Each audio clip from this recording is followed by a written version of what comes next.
সারা জীবন তোর পিছনে লাগে থাকবো, তোর শান্তিতে থাকতে দেবো না, তোর পিছনে কি করতে এটা তুই জানিসও না।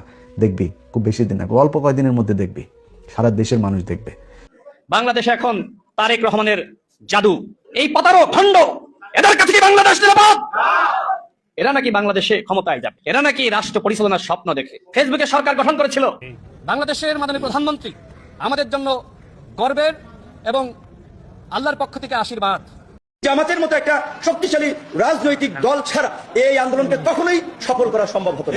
সংগ্রামের বিষয় আমি এই যে ক্রাইসিস মোমেন্টে এত ছাত্র আন্দোলন লিড করেছি, জামাতের শিবিরের কারোর সাথে আমার কখনো আন্দোলন সংগ্রাম নিয়ে আলাপ আলোচনা নেই, তাদের পরামর্শ আমি কখনো আমার সাথে সুযোগ হয় নাই। জহিরুদ্দিন স্বপনের মতো ভাগা নেতার মন্ত্রিত্ব চলে গেছে, আর বিকাশ নুরা বলে যে অনলাইন সোশ্যাল মিডিয়ায় যারা বিভিন্নভাবে বক্তব্য দিচ্ছে, বিকাশ নুরাকে নুরা বলছে, বিকাশ বলছে, তাদের অ্যাক্টিভিটিস বন্ধ করে দিতে হবে। বাংলাদেশের মানুষ যেন কেউ কমেন্টস না করে, শেয়ার না করে, তা বন্ধ করতে হবে। কত বড় সাহস দেখেন! এই ধরনের সাহস দেখিয়ে কি হবে? সর্বশেষ উড়ে যাবে ফুয়ের সাথে।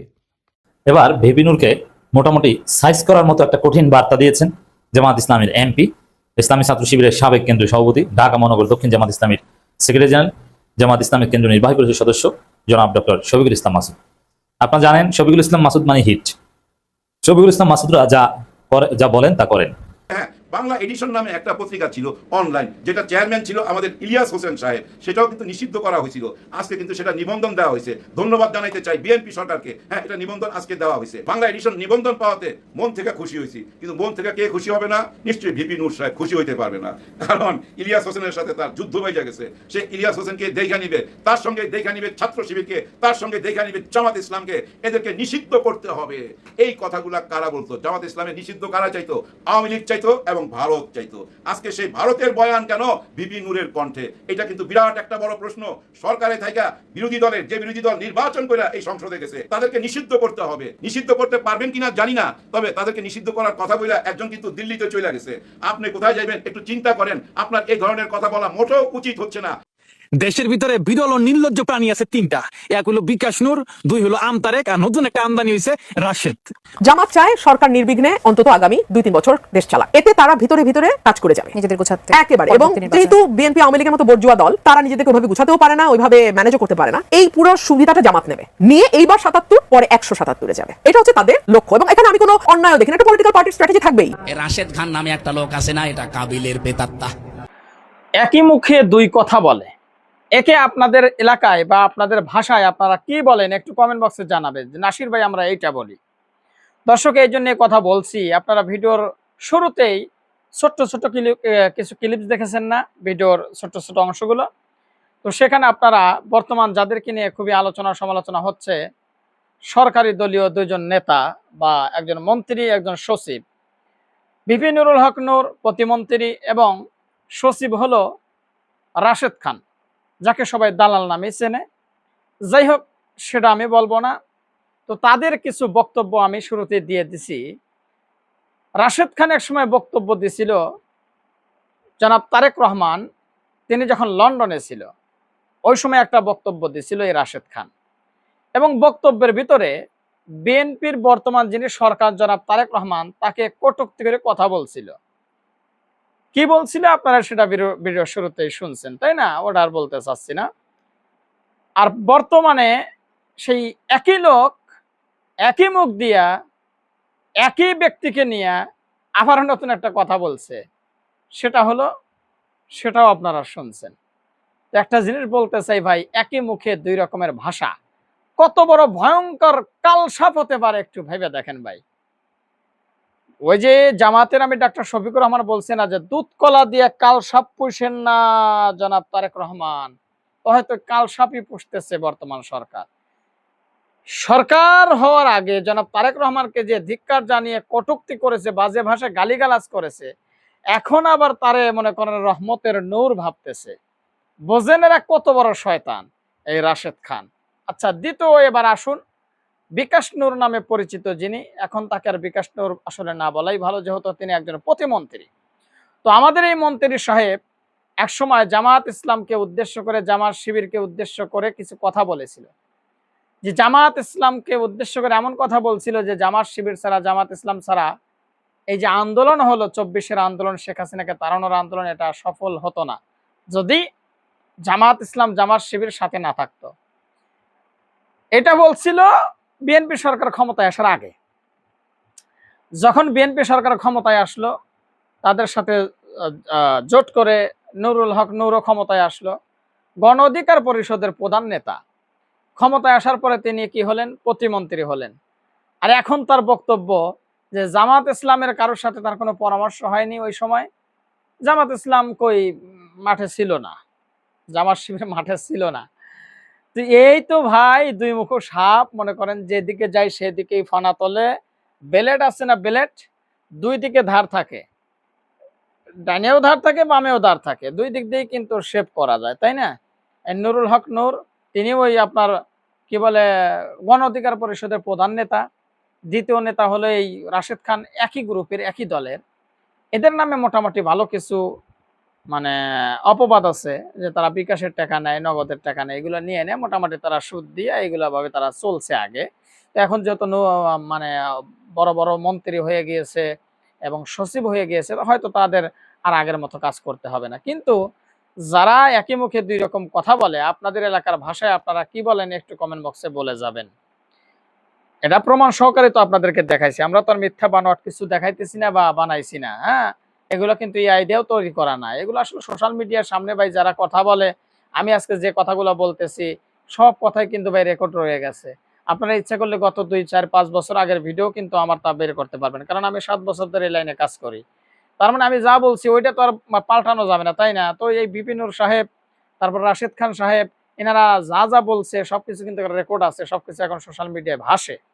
তাই সেই ক্লিপসগুলো আপনাদের দেখাইলাম এবং কিছু ব্যাখ্যা করার চেষ্টা করলাম। এবার আসুন, সাংবাদিক ইলিয়াস হোসেন বলছে যে তাদের পিছ ছাড়বে না। দেখেন, সাংবাদিক ইলিয়াস আসলে কোন ধরনের লোক, পিনাকি ভট্টাচার্য কোন ধরনের লোক, এটা আমরা মোটামুটি খুব ভালো করেই জানি, কারণ সোশ্যাল মিডিয়ায় যেহেতু কাজ করতেছি প্রায় 5-6 বছর হলো, 7 বছর হয়ে গেছে, তো মোটামুটি তাদেরকে চেনা শেষ। আসলে সাংবাদিক ইলিয়াস, মনে করেন এটা সাংবাদিক ইলিয়াস আর এটা হলো পিনাকি ভট্টাচার্য। যদি কাউরে খাবলা দেয় ভাই, যদি একবার কাউরে ধরে, তাহলে মনে করেন তার ছোটা কঠিন। একদম তাদের মনে করেন যে তেনা বানায় ফেলাইবে, আলু ভর্তা বানায় ফেলাইবে, বেগুন ভর্তা বানায় ফেলাইবে, মানে ওর লাইফটা একদম হেল্প করে দিবে।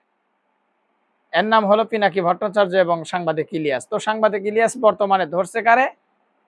ধরছে নুরুল হক নূর সাহেব রে, রাশেদ খান রে। তো এদের যদি ভাই ধরে, তাহলে এদের অবস্থাটা কি হবে বুঝতেই পারছেন। এই যে যখন থেকে সাংবাদিক ইলিয়াস হোসেন একটা প্রতিবেদন করছে, তারপর থেকে কিন্তু মনে করেন যে তোলপাড় সৃষ্টি হয়ে গেছে গোটা বাংলাদেশ, তাই না? বিপিন নুরুল হক নূরের কিন্তু আপনারা বলতেই পারেন যে ঘুম হারাম হয়ে গিয়েছে, কারণ তিনি সব সময় কিন্তু এই বিষয়টি নিয়ে আলোচনা করে। মাইক্রোফোন হাতে পেলেই বা মিডিয়ার সম্মুখীন হলেই কিন্তু এই বিষয়টি নিয়ে আলোচনা করে যে কোনো মুহূর্তে সাংবাদিক ইলিয়াসকে খেয়ে দেওয়া বা সাংবাদিক ইলিয়াসকে হুমকি দামকি দেওয়ার মানে আপ্রাণ চেষ্টা চালিয়ে যাচ্ছে। এবং সাধারণ জনগণ যেন সাংবাদিক ইলিয়াস এবং কি বলে আপনার পিনাকি ভট্টাচার্য তাদের দিকে যেন নজর না দেয় বা তাদের ভিডিওগুলো যেন মানুষ না দেখে, লাইক না দেয়, এটাও কিন্তু তিনি আবেদন জানিয়েছে সাধারণ জনতার কাছে। কিন্তু একটা জিনিস দেখলাম যে বিপিনুল হক নূরের পোস্টে হাহারেক দিচ্ছে লক্ষ লক্ষ মানুষ। তো উনি এ ব্যাপারেও মুখ খুলেছে, আমি একটা ভিডিওতে দেখলাম উনি বলছে যে যারা হাহারেক দিচ্ছে, যারা উল্টাপাল্টা কমেন্ট করছে, তারা আমার ফ্যান লিস্টে নাই বা আমার ফলোয়ার না, তারা অন্য কেহ। তো যাই হোক, এটা হাস্যকর বিষয়। হ্যাঁ, এটা হাস্যকর বিষয়, কারণ আমার যে 8 লক্ষ সাবস্ক্রাইবার আছে, 8 লক্ষ সাবস্ক্রাইবার কি আমার ভিডিও দেখে? দেখে না তো। তো বিপিনুল হক নূর সাহেবের যে কয়টা ফলোয়ার আছে, ওই কয়টাই কি তাকে মানে বাবা দিছে? আরে ভাই, বিপিনুল হক নূরে তো আমরাও একসময় ভালোবাসছি, বাসি নাই? হাসিনার আমলে তো তারে বাবা দিছি। তার প্রত্যেকটি কথার স্পিরিট ছিল কত ভয়ঙ্কর, ভুলে গেছেন? আওয়ামী লীগ ছাত্রলীগের হাতে কি কম জীবনে মার খাইছে? হ্যাঁ, ছাত্র নেতাদের মধ্যে সেরা নেতা মনে করতাম এই নুরুল হক নূরকে। এখন ইনি মন্ত্রী হওয়ার পরে বাংলাদেশ জামাত ইসলামকে ধ্বংস করে দিতে চায় বা নির্মূল করে দিতে চায়, এরকম একটা বুলি তো একসময় ছিল আপনার আওয়ামী লীগের মধ্যে। সেই একই বুলি এখন বিপিনুল হকের মধ্যে চলে আসছে। তো যাই হোক, এটা দুঃখজনক বিষয় ভাই। আমি যদি সব কথা বলি তাইলে বিশ্লেষকদের কথা কখন শুনবেন, তাই না? তো আমি আর কোনো কথা বলবো না ভাই, সরাসরি বিশ্লেষকের কাছে চলে যাব। তার আগে বলবো আমাদের এই চ্যানেলে নতুন হলে সাবস্ক্রাইব করে দিন। আমাদের মিলিয়ন মানে মুখ দেখার খুব স্বপ্ন ভাই, 8 লক্ষ হয়েছে, আশা করি আপনাদের ভালোবাসায় হয়ে যাবে এক সময় ইনশাআল্লাহ। তো যারা নতুন অবশ্যই সাবস্ক্রাইব করে দিবেন, আর যারা করেছেন ধন্যবাদ। চলুন একটা লাইক দিয়ে আমরা বিস্তারিত আলোচনায় চলে যাই। আপনাদের সামনে আজকে খুব ছোট লেভেলের একজন কথিত রাজনৈতিক বিকাশ এজেন্টকে নিয়ে কথা বলবো। তো তিনি সম্প্রতি তার কিছু বক্তব্য আমার চোখে পড়েছে। তিনি আসলে বিশেষ করে নিজেকে বিএনপি সাজানোর অনেক চেষ্টা করছেন। তো আপনি যদি নিজে বিএনপি হন বা জামাতি হন, কিছু একটা হন, তাহলে তার আপনার এই গণ অধিকার পরিষদ বলে আলাদা কোনো বিকাশ এজেন্টের দোকান খোলার দরকার ছিল না, তাই না? তখনই তো এখন কেন বিকাশ, মানে সে বিএনপি হলে আমার কোনো সমস্যা নেই, আগে সেটা বলে নিই, যে কেউ বিএনপি হইতে পারে, যে কেউ জামাত হইতে পারে, ওগুলো আমার কোনো ব্যাপার না। জাস্ট মানে আমি আমার যে বিষয়টা নিয়ে কথা বলতে এসেছি সেটা সূচনাতে এই কথাটুকু বললাম। এখন সে নিজে বিএনপি সেজে তারপরে বিএনপির মতো, বিএনপির নেতার মতো কেন কথা বলছে, সেটা হচ্ছে আমার আলোচনার মূল বিষয়। এখানে রাজনীতিটা আসলে কোনো বিষয় না, মানুষ সেবা, তারপরে দেশের জন্য জীবন দেয়া, এগুলো কোনো বিষয় না। পকেটে টাকা আসবে, আমি আসছি, টাকা না আসলে নাই। এর আগে বিকাশে এই নুরু আর রাশেদ, এই দুইজন মিলে যে পরিমাণে টাকা পয়সা তারা কামিয়েছে, মানুষ তাদেরকে অঢেল দুহাত ভরে তারপরে এই দেশের মানুষ তাদেরকে ভালোবাসা দিয়েছে, টাকা দিয়েছে, দুইটাই দিয়েছে। কিন্তু সেই বিকাশের টাকা দিয়ে তারা কি কি করেছে এবং তার পরবর্তীতে গেল 2 বছরে তারা ফুলে ফেপে কি পরিমাণে টাকার মালিক হয়েছে, তার একটা ছোট্ট নিদর্শন, উদাহরণ আপনাদেরকে আজকে দেখিয়ে যাচ্ছে। আমার হাতে বেশ কিছু ডকুমেন্টস এসেছে বিকাশ রাশেদের স্ত্রীর নামে, তার কয়েকটি আপনার স্ট্যাম্প। সেখানে দেখা যাচ্ছে যে রাশেদের স্ত্রী, তিনি বিভিন্ন মানুষকে টাকা সুদে লোন দিচ্ছেন।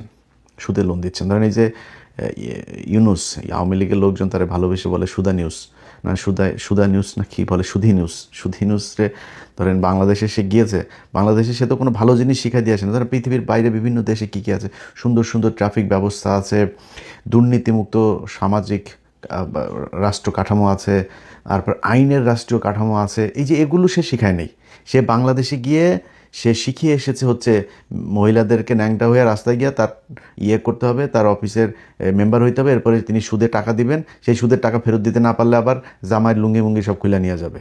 এইটাই সুদি ইউনুস আমাদেরকে শিখিয়েছে। তো সুদি ইউনুস থেকে এই রাশেদ, তারপরে বিকাশ নূর কয়েকদিন আগে হুট করে সুদি ইউনুসের প্রোফাইল পিকচার থেকে সরাই দিল। তার আগে প্রোফাইল পিকচার ছিল এই সুদি ইউনুসের সাথে তার ছবি, সরাই দিয়ে তার কয়েক ঘন্টার মাঝে সে সুদি ইউনুসের বিরুদ্ধে পোস্ট করলো। তো এগুলো তাদের মূলত সবই স্ট্যান্ডবাজি, সব মানে যখন যার কাছ থেকে সুবিধা। এখন ধরেন সে তারেক রহমানকে আমি গ্যারান্টি দিলাম, আমি বেঁচে থাকি আর মারা যাই, আপনাদেরকে গ্যারান্টি দিয়ে বলে দিলাম, এই নুরু, এই রাশেদ বিএনপির কাছ থেকে যেদিন সুবিধা পাবে না, সেদিন বিশাল বড় রাজনৈতিক নেতা হয়ে আবার শেখ মুজিবের মতো ভাজা ঘিয়ের গলায় ভাষণ দিবে, বলে দিলাম, লিখে রাখেন। তো আজকে তারা সুদি ইউনুসের কাছ থেকে যেই সুদের ব্যবসা কারবার শিখেছে, সেটা দিয়ে কি করছে আপনাদেরকে সেটা একটু দেখাই।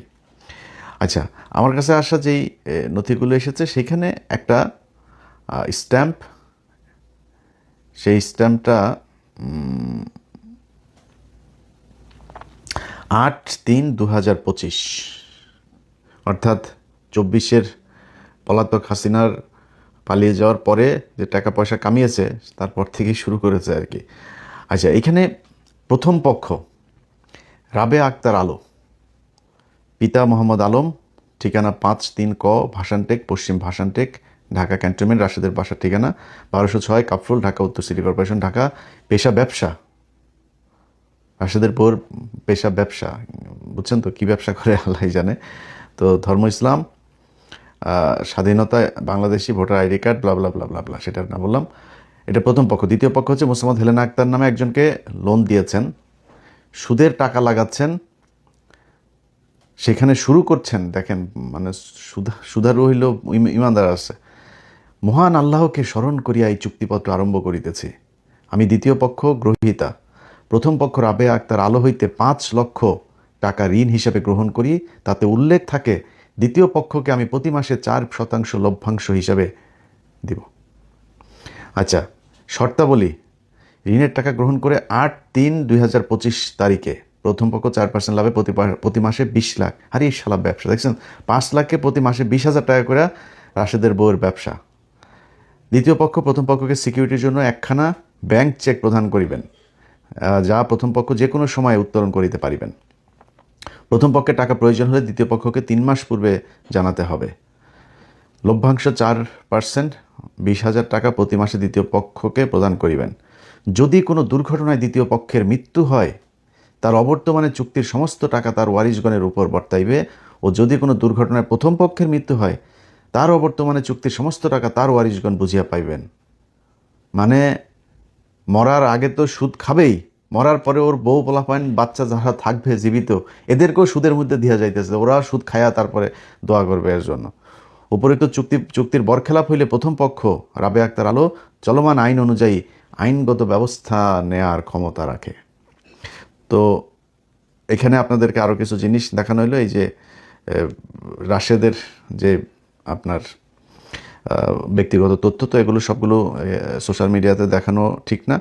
তবে এটার মানে মূল ইয়ে হয়েছে যে তার যে তথ্য বিবরণী, যেটা আপনার আয়কর রিটার্ন এবং ভোটার ইয়ের সময়, নির্বাচনী হলফনামার সময় যেসব তথ্য দিয়েছিল, সেখানে সে বলেছে যে সে হচ্ছে ব্যবসায়ী এবং রাজনীতিবিদ, বিকাশ ব্যবসা, বুঝছেন। আর হইল গিয়া তিনি আগে ছাত্র ছিলেন। তার বউয়ের ব্যাপারে দেওয়া হয়েছে, তার বউ এখন গৃহিণী, আগে ছিল ছাত্রী। তো কয়দিন আগে তুমি দিলা তোমার বউ গৃহিণী, আবার এখন ওইখানে লিখছো যে ব্যবসা। আবার ব্যবসা, সে কি ব্যবসা? নিচতলা ভাড়া দেওয়ার, উপরতলা বড় করার ব্যবসা। সেই ব্যবসায় মানুষকে লোন দিচ্ছে, এবং এরকম লোন দেওয়ার মানে প্রমাণ একটা দুইটা না, অনেকগুলো। তো ধরেন এই হচ্ছে রাজনীতি। এই রাজনীতিবিদদের ব্যাপারে আপনাদের সবসময় সজাগ থাকতে হবে, কারণ হইলো এদেরকে আপনারা উপরে তুলেছেন, আমরাও তুলেছি, এর দায় আমাদেরও আছে, আমরা বুঝতে পারি নাই। আমাদেরও এক সময় তারা এখন আমাদেরকে, আমরা নাকি ইউটিউবার, আমরা হচ্ছে, আমাদেরকে সাংবাদিক বলতে লজ্জা লাগে, বুঝছেন। তো ওর বাপ, যখন ওর কেউ ছিল না, তো তখন ওর বাপেরা ছিল, এই বাপেরা ওদের কেউ উঠাইছে। তো যাই হোক, এদের ব্যাপারে আমাদের ভবিষ্যতে সাবধান থাকতে হবে। এরা আমাদের আবেগ নিয়ে খেলা করে তারপরে তারা আমাদের এই দেশের সাথে বেইমানি করে, আমাদের যেই আবেগ, সেই আবেগের সাথে তারা বেইমানি করে। ঘটনাটা আপনারা শুনছেন, ঘটনা নিয়ে আলাপ করব। এর আগে আপনাকে আরেকজন পুলিশ দেখাই, দেখেন কতটা অসহায় হইলে এইভাবে কথা বলে।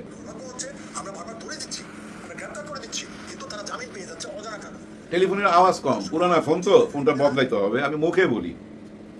উনি বলতে চাচ্ছে যে আমরা তো আসামি ধরে দিচ্ছি, কিন্তু জামিন পেয়ে আসতেছে, আর জামিন পেয়ে এসে আমাদের সামনে হাসতেছে। উনি এমন একজন আসামির কথা বলছে যাকে 45 বার ধরা হয়েছে, 45 বার অ্যারেস্ট করা হয়েছে। চিন্তা করতে পারেন, 2 মাস 3 মাস 5 মাস থাকে, আবার ছুইটা চলে আসে, কিছুই করার নাই। এই যে দেখেন উনি কেন কাঁদতেছিল, এই জন্যই কাঁদতেছিল। এই ঘটনাটা সইবার মতো না ভাই। ঘটনা আপনারা এর মধ্যে জেনে গেছেন। আশেপাশের বাড়ির আশেপাশের ওই শিক্ষকের বাড়ির আশেপাশেই থাকে 2টা ছেলে ছাদে উঠছে, কারণ তারা ইয়াবা খাবে, জায়গা পাচ্ছে না, ওইখানে ইয়াবা খাবে। ওই বিল্ডিংয়েই থাকতো চক্রবর্তী নামে একজন শিক্ষক। ওনার হয়তো মনে হয়েছে ছাদে কেউ থাকতে পারে, খুটখাট আওয়াজ হচ্ছে। উনি কিন্তু ওই গামছা গায়ে দিয়েই ছাদে উঠছে। এরপরের ঘটনা আপনারা শুনছেন, তর্ক বিতর্ক, একটা টাইমে ওনাকে ওই গামছা পেঁচায় মাইরা ফেলছে। উনি কেন আসতেছে না, ওই স্যারের ওয়াইফ ছাদের দিকে আসতেছিল, ওনাকেও ধরছে, ধইরা ওনার মুখ বাঁধছে দড়ি দিয়ে বাঁধতে যায়, গলাতে দড়ি পেঁচাইছে, মুখের এই জায়গা দিয়েও দড়ি পেঁচাইছে। তারপরে দুইজনে এমন টান দিছে, ওনার চোয়াল ফেটে গেছে, চোখ বের হয়ে গেছে। তারপরে ঘরে ঢুকে তার মেয়েকে এবং তার ছেলেকে হত্যা করে। হত্যার পর আবার তারা গোসল টোসল করছে, ওইখানে বসে আবার একটা ইয়াবা খাইছে। তারপরে ঘরের কিছু গয়নাগাটি নিয়ে জুম্মার নামাজে যখন আজান দিছে, ওই মুসল্লিদের সঙ্গে বাইরে চলে গেছে। আসামি ধরা পড়ছে। একটাবার চিন্তা করতে পারেন, কত ছোট্ট একটা ঘটনায় 4টা জীবন চলে গেল। এর পিছনে কারণ কি? কারণ ওনাদের ওই বিবেক বুদ্ধি কিচ্ছুই কাজ করতেছিল না। ইয়াবা এমন এক মাদক যে এটা সেবন করবে, তার কিন্তু কোনো হুশ জ্ঞান কিচ্ছুই থাকবে না। সে কি করতেছে সে নিজেও তো জানে না। বিন্দু মাত্র সেন্স কাজ করে না ভাই, বিন্দু মাত্র সেন্স কাজ করে না। বিন্দু মাত্র সেন্স কাজ করলে এত বড় ঘটনা ঘটতে পারে? নিশ্চয়ই না। কিন্তু কিভাবে বন্ধ করবেন? ইয়াবা বন্ধ করতেই তো হবে, নাইলে এই দেশের ইয়াং জেনারেশন ধ্বংস হয়ে যেতে পারে ভাই। এই যে গ্রামগঞ্জে চারিদিক থেকে যত খুন খারাপির কথা শুনেন না, যত অরাজকতা চলতেছে, এটা এই মাদকের কারণে। কিন্তু কিভাবে বন্ধ করবেন?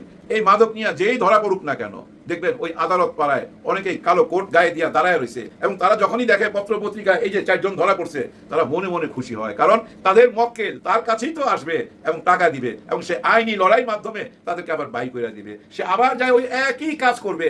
আসামি যখন ধরা পড়ে, ওনাকে যখন কোর্টে দেয়, কোর্ট থেকে যখন রিমাইন্ডে পাঠায়, তখন কিন্তু ওই আসামির আত্মীয় স্বজনরা এসে কিন্তু আর হুমকি ধামকি দেয় না। তারা একটা আপোষ করতে চায়, সমঝোতা করতে চায়, যে ভাই 4 দিন রিমান্ডে আছে, এই নেন 4 লাখ টাকা, ওনারে ভাই মাইরেন টাইরেন না, একটু ঘুমাইবার ব্যবস্থা করে করে দিয়েন, আত্মীয় স্বজন আইসা এই আবদারটাই তো করে। আর আসামিও কিন্তু তার আত্মীয় স্বজনদের বলে তাড়াতাড়ি টাকা অ্যারেঞ্জ করে দিয়ে দাও, তাহলে রাত্রে কিন্তু আমারে পিটাইবো, ওই টাকা পয়সা দিয়ে আপোষনামা করে। এরকম অনেক ঘটনা আপনারা শুনছেন। এখনো কি এসব ঘটনা চলতেছে না? নিশ্চয়ই চলতেছে। না হলে একজন পুলিশ অফিসার কিভাবে আইসা বলে 45টা মামলার আসামি যখনই তারে ধরি তখনই বাইর হয়ে যায়? তার মানে এই থানা থেকেই মামলাটা এমন ভাবে দেওয়া হয়, আইনের ফাঁকটা এমন ভাবে রাইখা দেয়, এটা যখন কোর্টে যায় আর কালো কোর্ট করে একজন উকিল আইসা ওই ফাঁকটা খুঁজা বাইর করে এবং মহামান্য আদালতকে দেখা দেয়, দেখেন এই যে একটা ফাঁক আছে, উনি কত বড় আসামি না। কারণ ওই আয়ু যখন মামলাটা লেখে তখনই ফাঁকটা রাইখা দেয়, কারণ ওই যে আপোষনামার মাধ্যমে ওই কাজটা হয়।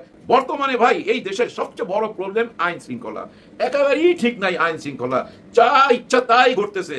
কিছুক্ষণ আগে আজকে বেলা 3টার দিকে দেখলাম সারের জন্য ভাই সবাই লাইন ধরে দাঁড়ায় রয়েছে কোথায়, সরকারি কোনো গোডাউনের সামনে। সার দিচ্ছিল না। একটা টাইমে সবাই মিলা লুটপাট করে ওই সার মাথায় করে নিয়ে ভাগতেছে, সব সার লুটপাট করে নিয়ে চলে গেছে। এই একই ঘটনা দেখছিলাম 74 সালে ভাই, ওই যে রেশন দোকানে চাউল দিত না, ওই চাউলের দোকান থেকে সব লুটপাট করে নিয়ে গেছে। আমার নিজের চোখে দেখা এই মহাখালীতে এই ঘটনা ঘটছিল। অভাব আর পেটের জ্বালায় কি করবে মানুষ, ওই রেশন দোকান থেকে চাল লুট করে নিয়ে গেছে। আর এখন ভাই সার পাওয়া যাচ্ছে না, 1350 টাকার সার হয়ে গেছে 1600-1700, 2000 টাকা দিয়েও পাচ্ছে না, যার জন্য লুট করে নিয়ে চলে গেছে। দেশের আইন কানুন সবকিছুই ভাঙ্গা করতেছে। এর মধ্যে আপনি একটা ঘটনা দেখছেন ফরচুন মার্কেটে, এক বাবা তার মেয়েকে নিয়ে গেছে, 10-12 বছরের মেয়ে। ওই বাবাকে ধইরা তার পকেটের মধ্যে ইয়াবা ঢুকাই দেওয়া হয়েছে, তারপরে তাকে অ্যারেস্ট করে নিয়েছে। আবার বোধহয় ছাইরাও দিয়েছে না, কি হয়েছে জানি না, কিন্তু এইসব ঘটনা দেখতে ভালো লাগতেছে না। পুলিশ কেন আরো শক্ত হইতে পারতেছে না? কেন হইতে পারতেছে না ভাই? ওই উপরের টেলিফোনের জ্বালায় ওই একই সিস্টেমে চলতেছে তো ভাই। ইনুস সরকারের আমলে আপনারা দেখছেন না, কাউকে যদি ধরতো ওই থানার ভিতরে যা ছুটে নিয়ে আসতো। এই আমলে কি এটা নাই ঘটনা? এরকম ঘটনা এখনো ঘটতেছে। দেখেন ভাই ব্রাদার, আদালত আছে, আইন আছে, জেল আছে, বিচারক আছে, বিচারপতি আছে, সব কিছুই আছে, কিন্তু তারপরেও কেন কাউকে লাইনে আনতে পারতেছে না? কেন আইনের ভয়টা মানুষের ভিতরে ঢুকাইতে পারতেছে না? মানুষ কেন আইনকে মানতে চাচ্ছে না? এর পিছনে কারণ কি জানেন? কারণ একটাই, আপনি যত বড় অপরাধী করেন না কেন, আপনাকে ধরা হইলো, ধৈরা হ্যান্ডকাপ লাগানো হইলো, তারপর একটা হেলমেট লাগায়া একটা বুলেট প্রুফ জ্যাকেট পরায়া আমি নিয়ে গেলাম আদালতে। আদালত ওইখান থেকে একটা রায় দিল, রায় পরে আপনি রিমান্ডে গেলেন, অথবা রিমান্ড থেকে আবার জেলের ভিতরে ঢুকে গেলেন। আর যখনই আপনি জেলের ভিতরে ঢুকে গেলেন না, তখনই চলে গেলেন আপনি মায়ের কোলের মধ্যে। হ্যাঁ ভাই, মায়ের কোলে সবচেয়ে বড় নিরাপদ জায়গা হচ্ছে এই জেলখানা। কি সুযোগ সুবিধা চান আপনি? সব সুযোগ সুবিধা আছে যদি আপনার কাছে টাকা থাকে আর টাকা অ্যারেঞ্জ হয়ে যায়। ভাই যারা জেলখানা যায় তাদের সাঙ্গপাঙ্গ তো বাইরে থাকে, ওই জেলখানা থেকেই চাঁদাবাজি করা হয়, ওই টাকা ওইখানেও চলে যায়। আর এই জেলখানার ভিতরে আপনি রাজকীয় হালে থাকতে পারবেন, একেবারে রাজকীয় হালে থাকতে পারবেন। আপনার যদি বাংলা কমর থাকে ইংলিশ কমর লাগাই নিতে পারবেন, এসি লাগাই নিতে পারবেন, মোবাইল ইউজ করতে পারবেন, বাইরে কথা বলতে পারবেন। কার কাছে জানি শুনছিলাম, ওই যে বিএনপির ফালু সাহেব যখন অ্যারেস্ট হইলো, জেলখানায় ছিল, এই ঢাকা জেলখানায়, এই যেটা এখন পরিত্যক্ত, ওই জেলখানার ভিতরে উনি টিনের ছাউনি দিয়া কয়েকদিনে যখন গোসল টোসল করবে, ওইটা ওপেন ছিল, ওইখানে টিনের ছাউনি দিয়ে দিছে। এবং মাঝে মধ্যে ওইখানে উনি ভাই জ্যাবতী খাওয়া খাওয়াইতো কয়েদিদেরকে, যার জন্য উনি হয়ে গেছিল জেলখানার সম্রাট। আর এখনো যারা জেলখানার ভিতরে আছে না ভাই, তারা রাজা বাদশার হালেই আছে। তার মানে কি, যতক্ষণ পর্যন্ত আইন কানুন ঠিক না হবে, যতক্ষণ পর্যন্ত বিচার ব্যবস্থা ঠিক না হবে, ততক্ষণ পর্যন্ত এগুলো বন্ধ করতে পারবেন না। বর্তমান সরকার যত ভালো ভালো কাজই করুক না কেন, ওইটা কেমন হবে জানেন? ওই 1 মণ দুধের মধ্যে 1 ফোঁটা তেঁতুল দেওয়ার মতো। হ্যাঁ, 1 ফোঁটা তেঁতুল দিয়ে দিলে ওই দুধটা কি হবে? পুরো দুধটাই তো ফাইটা যাবে। ঠিক তেমনি ওনারা যতই উন্নতি করুক না, যতই ভালো কাজ করুক না, দেশের আইন শৃঙ্খলা যদি ঠিক না হয়, সাধারণ মানুষ কিন্তু সেটা মাইনা নিবে না। সাধারণ মানুষ শান্তি চায়, আমি ঘর থেকে বাইর হবো, আবার ঘরে ফেরত আসবো। এটাই তো চাইবে আমার সন্তানরা, আমার ঘরের পরিবার, এটাই তো চাইবে। আমি কি চাইবো? আমার ছেলে মেয়ে বাইরে গেছে, আবার যেন ঘরের মধ্যে নিরাপদে ফেরত আসতে পারে। দেখেন ওই টিচার তো ঘরের মধ্যেই ছিল, 4 জনের একটা ছোট্ট পরিবার ওই ঘরের মধ্যে ছিল। উনি দেখা ফেলাইছে ইয়াবা খাইতে, এজন্য পুরো পরিবারকে হত্যা করা হলো। এরকম ঘটনা ভাই পুরো দেশেই ঘটতেছে, কিন্তু কিভাবে থামাবেন? আমাদের মাননীয় স্বরাষ্ট্রমন্ত্রী তো ভাই সংবিধান নিয়ে আছে, উনি সব মন্ত্রণালয় দেখেন, ওনার নিজের মন্ত্রণালয়ের মধ্যে যে কি খারাপ অবস্থা, ওনাদের মান ইজ্জত সম্মান অর্জন সবকিছু যে ডুবাই দিতেছে, সেদিকে তো খেয়াল রাখতে হবে। হ্যাঁ, উনি আজকেও বলছে কাউকে ছাড় দিব না, সবাই লিস্ট হইতেছে সবাই, এবং তাদেরও লিস্ট হইতেছে যেসব পুলিশরা ওইসব আসামিদেরকে সাহায্য সহযোগিতা করবে, অথবা ওই আসামিদেরকে যারা না ধরবে সেসব পুলিশের বিরুদ্ধে অ্যাকশন নিবে। এগুলো তো ভাই বলা হচ্ছে, কিন্তু কে শুনে কার কথা? অপারেশন ডেভিল হান্টের কথা তো আমরা শুনছি, কোনো কিছু হয়েছিল ইউনূস সরকারের আমলে? কিচ্ছু হয় নাই। এখনো ভাই এইসব কথাবার্তা দিয়ে কিচ্ছু হবে না। কারণ কি জানেন? আপনি একজনকে ধরবেন, উনার জন্য আবার 10 জন টেলিফোন করতে থাকবে, কারণ ওই যে দল করে, ওই দলের লোকজনরাই তো দলকে ডুবাচ্ছে। তাহলে উপায় কি ভাই? এভাবে কি দেশ চলতে থাকবে? না, উপায় একটা আছে। ওই যে ফখরুদ্দিনের সরকার, যতই খারাপ হোক না কেন, ওই ফখরুদ্দিনের সরকার তার একটা গুণের কথা তো বলতেই হবে, অপারেশন ক্লিন হার্ট। হায় হায়, এটা নাম শুনলেই তো অনেকে হার্ট ফেল করে বইরা যাইত, ভয়ে কাপড়ে পেশাব করে দিত, টাকা পয়সা ভাই রাস্তাঘাটে ফালাই দিত, দামি দামি গাড়িগুলা রাস্তায় ফালাই দিয়ে ভাইয়া গেছে না? মনে আছে আপনাদের ওই ঘটনাগুলো? মনে আছে, নিশ্চয়ই মনে আছে। ওই অপারেশন ক্লিন হার্ট 2 করতে হবে, কিন্তু অপারেশন ক্লিন হার্ট 2 আসলে ভাই আবার চলে আসে ওই ক্রস ফায়ার, আইন বহির্ভূত হত্যাকাণ্ড চলে আসে। সেটা তো একটা স্বাধীন দেশে হইতে পারে না, কিন্তু এইটা তো হইতে পারে। নিয়ে জেলখানায় ঢুকামু যেন আর বাইর না হইতে পারে, আর জেলখানার মধ্যে যেন রাজকীয় হালে না থাকতে পারে। ওইখানে যদি কঠিন শাস্তির ব্যবস্থা করা হয় তাহলে তো একটা উপায় বাইর হইতে পারে, কিন্তু কিছুই হচ্ছে না। কে সামলাবে এগুলা? মিডিয়া তো তেমন ভাবে নিউজ হয় না, পত্র পত্রিকাও ভাই তেমন ভাবে নিউজ হয় না। কে সামলাবে বলেন? আমাদের দেশের পত্র পত্রিকার কি ভূমিকা এটা আপনিও জানেন, আমিও জানি। নয়া দিগন্ত, আমার দেশ এবং সংগ্রাম, আরো অনেক পত্রিকা আছে, এগুলোর উপরে আমরা ভরসা করি, কিন্তু কতটা ভরসা করি, কতটা সত্য নিউজ পাই? ভাই পুরাপুরি পাই না, সত্যি পুরাপুরি পাই না। তবে হ্যাঁ, বাংলা এডিশন নামে একটা পত্রিকা ছিল অনলাইন, যেটা চেয়ারম্যান ছিল আমাদের ইলিয়াস হোসেন সাহেব, সেটাও কিন্তু নিষিদ্ধ করা হয়েছিল। আজকে কিন্তু সেটা নিবন্ধন দেওয়া হয়েছে। ধন্যবাদ জানাইতে চাই বিএনপি সরকারকে। হ্যাঁ, এটা নিবন্ধন আজকে দেওয়া হয়েছে। বাংলা এডিশন নিবন্ধন পাওয়াতে মন থেকে খুশি হয়েছি, কিন্তু মন থেকে কে খুশি হবে না? নিশ্চয়ই ভিপি নূর সাহেব খুশি হইতে পারবে না, কারণ ইলিয়াস হোসেনের সাথে তার যুদ্ধ হয়ে গেছে। সে ইলিয়াস হোসেনকে দেখা নিবে, তার সঙ্গে দেখা নিবে ছাত্র শিবিরকে, তার সঙ্গে দেখা নিবে জামাত ইসলামকে। এদেরকে নিষিদ্ধ করতে হবে। এই কথাগুলা কারা বলতো? জামাত ইসলামের নিষিদ্ধ কারা চাইতো? আওয়ামী লীগ চাইতো এবং ভারত চাইতো। আজকে সেই ভারতের বয়ান কেন ভিপি নূরের কণ্ঠে? এটা কিন্তু বিরাট একটা বড় প্রশ্ন। সরকারে থাকা বিরোধী দলের, যে বিরোধী দল নির্বাচন করে এই সংসদে গেছে, তাদেরকে নিষিদ্ধ করতে হবে। নিষিদ্ধ করতে পারবেন কিনা জানি না, তবে তাদেরকে নিষিদ্ধ করার কথা বলে একজন কিন্তু দিল্লিতে চলে গেছে। আপনি কোথায় যাবেন একটু চিন্তা করেন। আপনার এই ধরনের কথা বলা মোটেও উচিত হচ্ছে না, এই ধরনের কথা জবানে আনবেন না। দর্শক, আশা করি পুরো ভিডিওটি আপনারা দেখেছেন। এবার অবশ্যই আপনাদের মূল্যবান মতামতটা জানিয়ে দিবেন, পারলে ভিডিওটি শেয়ার করে সবাই দেখার সুযোগ করে দিবেন। আর আমাদের এই চ্যানেলে যদি আপনারা নতুন হন, প্রতিনিয়ত এই ধরনের আপডেট, গরম গরম খবর পেতে চ্যানেলটি সাবস্ক্রাইব করবেন। যারা করেছেন ধন্যবাদ। তো ভালো থাকবেন, দেখা হবে নতুন কোনো ভিডিওতে। আজকের মতো এ পর্যন্তই। আল্লাহ হাফেজ।